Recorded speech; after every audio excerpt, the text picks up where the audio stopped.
Çarpık edildi, mantığa martılan sarışıyla katıştırır. Martılarda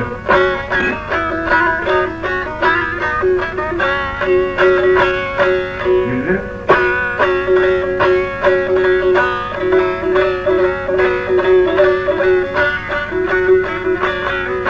bu adayı çok adım bilenler, kahraman tercih. Çatırayım mı? Ata beri vur ata. Ata beri vur. Beri vur.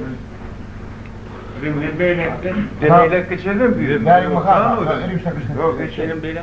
Ne mi? Şunu aşağı koy aşağı. Bullu mu? O taşına koy aşağı.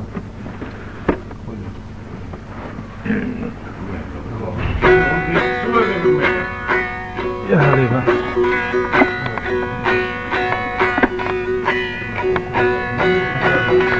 Şöyle olmasın. Oldu mu? Oldu.